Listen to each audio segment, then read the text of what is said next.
This is Phoenix, and I'm going to talk about philosophy of mind, more specifically what I like to call the underestimated telos of the mind. I would like to think about the teleological purpose of the mind and what we tend to underestimate due to our conceptions of rationality, our limitations on our ideas, the limitations of the physical world, and the like. So, my first claim is that we're in complete control of our mind. I know that that sounds very brash, probably. It probably sounds very liberal, extreme, and probably unrealistic, depending on how you look at it. But one of the claims that I often incorporate into my philosophy is the idea that our attitude shapes the world, no matter what attitude that is. And so for instance, if we were a materialist and we see the world as strictly material, then we that will influence the way that we view the world. And what I like to do is I like to separate cognition from the material. And in that example, what I'm basically saying is that because we look at the world through a material lens, we limit our own cognition um, due to our perspective. Now, there's an existential claim often heard, and that is the idea that we are indeed control of our choices. We control our choices, and we control everything that we do. And I want to take it a step further by thinking about how we control our mind. So, Sartre has this great idea where he says that emotions are actually a choice. So this would of course relate to the mind as well, in the sense that emotions help fuel our thoughts and eventually our decisions. But I want to focus specifically on our cognition. And so he has this idea, and he calls it the magical transformation of the world. So there's this great story in Aesop's Fables where a fox wants to eat some grapes, but they're too high. He decides that they're sour, and he leaves, and he's disgusted and disappointed, but he feels content nonetheless that he didn't get the grapes because he decided that they were sour anyway. The idea is that his world was transformed via his change in emotion, his change in attitude, which is the main claim that I'm saying drives my philosophy, much of my philosophy at least, which is that we are in control of our attitudes, we're in control of our cognition. And so this magical transformation of the world shows how, even if the grapes weren't sour, our conception of it is that they are sour. And that conception is enough to guide how we see things. We are in control of that conception. So, of course, there's going to be the materialist objection to a claim like this. And probably one of the biggest blows to my idea is definitely the idea of an injury to the brain, or even neurochemical problems of the brain. So too much dopamine, which would lead to schizophrenia and the like, as well as other things. But I'm thinking specifically of a physical injury to the brain. Now, I don't deny the limitations of the physical world, but I do claim that the mental world is its own process. So it's kind of a functionalist stance in a sense, because I'm saying that the mind is, so things like thoughts, things like emotions and the like, are desires, arise from the physical processes of the brain and become its own thing. And but the point that I'm getting at is that the mind is still its own essence. The mind is still its own thing. And if we can look at the mind as its own entity, not in any complex system like dualism, Cartesian dualism, but rather just the mind as something to focus on, I think that that's how we begin to shape and control our thoughts. So again, while I'm not denying the effects of the physical world, a blow to the head would no doubt change the way that you think. there's plenty of evidence of that. I would still claim that even in that altered state of mind, the mind is still its own entity, and there's potential there to still control it. When it comes to describing this on a physical level, there's always neuroplasticity, which is the idea that the brain changes depending on what happens in the mind. So for instance, if you have some kind of damage to the brain, but you lose an ability, potentially if you force yourself to regain that ability, your brain changes shape, the physical structure changes shape, and you're able to regain those skills. On a more psychological level, there's always, so we could take the example of Phineas Cage. There's the example where, he had the spike and enter his brain, and that damaged how he viewed the world. He became eccentric, irrational, impulsive, and that changed things. But what's not taken into account is that Phineas Cage still thought. He still had a mind. And even though the physical was altered, the physical state of his brain was altered, that doesn't mean that he didn't still have a mind. And I feel like I don't have a lot of evidence to back this up, but my intuition on that idea is that too often the example of Phineas Cage is used as an example of physicalist reductionism. So it's the idea that the mind is simply nothing more than what happens to the brain. And there is no separate entity, but I'm purposely saying that the mind is a separate entity because I want to challenge the idea that we are not in control.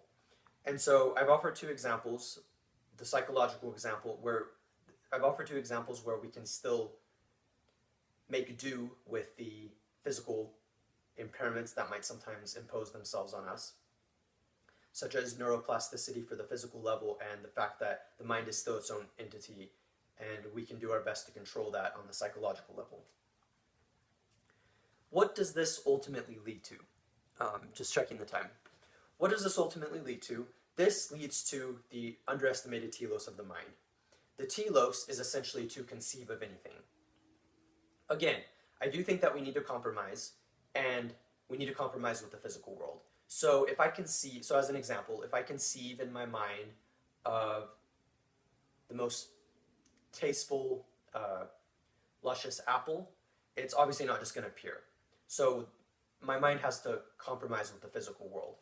And yet, what I want to do is say that we don't want to underestimate the idea and that conception of the apple in our mind and what that means to us and what that can mean to us. Now, this conception, so we could use the example of the apple or anything you can imagine, any kind of fantasy, anything that cannot become reality, or essentially can't become reality without some physical alteration.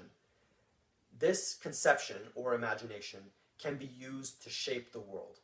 Now, this is similar to Kant's view about the mind, which is that our mind essentially has a ready-made apparatus that helps us construct the world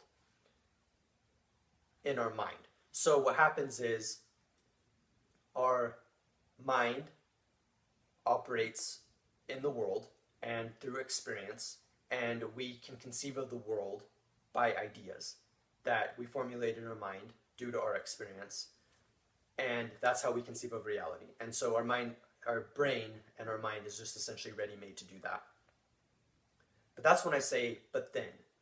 And that's what I want to say is that we can take it a step further and say we can imagine anything. And once we can do that, I think that we have freed the mind from the physical constraints of the world, and that's when we can start using our ideas and our imagination in order to construct the world. So there's an easy refutation to this. Basically, in a sense, though I'm sure I depart in some ways, in a sense what I'm positing is the constructivist view of reality, which is the idea that our mind can construct reality however it pleases. Now, of course, this is ridiculous. We can't really create an inverted pyramid, for example. We can't really build that. We might be able to conceive it in our mind, but that doesn't mean that it can actually exist. It doesn't mean we can construct it. But As long as there is a mental process, we are still nonetheless in control. So, what am I saying by that? What I'm trying to say is it's the idea that even though we may not be able to literally construct that pyramid, we might be able to compromise in a way and formulate a much more rigorous idea in our mind via imagination that can become something. So, for instance, this would be a great example where we draw an upside down pyramid. Nothing wrong with that. We have, in a sense, constructed the upside down pyramid. And the point of this is that we are indeed in control of our mind. And we can use our mind to construct reality, even if it's not in a literal way. We can use it in various ways through via creativity and the like. This is the same. So I could make the same thing. I can make the same argument about certain mental conditions. So, for instance, autism. In my understanding, autistic people essentially exist pretty much in their mind. They don't exist anywhere else. And I think this is a good case in point of how powerful the mind can be if we allow it to help us construct reality. So one of the problems that you run into is that an autistic person might not be very good at social cues and understanding society and working with people, which can lead to conflict. Nonetheless, I think that what they're doing nonetheless and showing is that there's still some level of there's such an uninhibited way of thinking, which is freeing, and essentially a lot of autistic people use that to their advantage, and they're able to construct really powerful things, even if that's simply their story. So they simply tell their story. There's a lot of ways. There's also, mental impairment, which we might assume is a limitation to cognition, and this would be a good point for the materialists, which is to say, well, if somebody is limited cognitively, then how can we say that they have the ability to construct reality? That's the point that I'm trying to get at, though, which is the idea that as long as we can conceive of the mind as its own separate entity, and this is the crucial point, and part, as long as the person is aware that they are in control of their mind, that's when they can become more flexible in their thoughts. They can become more flexible in their thinking. So essentially going back to my idea that it's an attitude. Just checking the time again. So this is important because it essentially frees us from the physical. It frees us from the mundane physical laws that surround us. So I don't doubt that, for instance, to go back to my mind, I don't doubt that there aren't consequences to my actions. So if I decide that I want to try to fly, and so I jump off a building, well, due to the natural laws of physics and the like, I'm going to fall and probably get hurt, to say the least, which would not be good. But that doesn't stop you from imagining flying.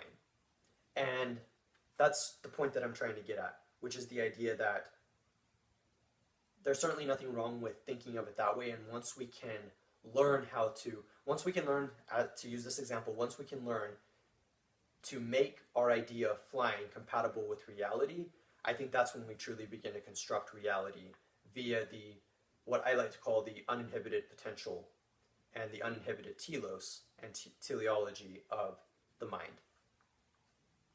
So my final note is I would like to propose what could be called a necessary psychosis or a necessary free association.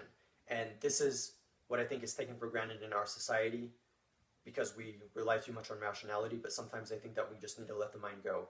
And once we let the mind go, we end up in a different place than we started, and I think that that is very, very powerful.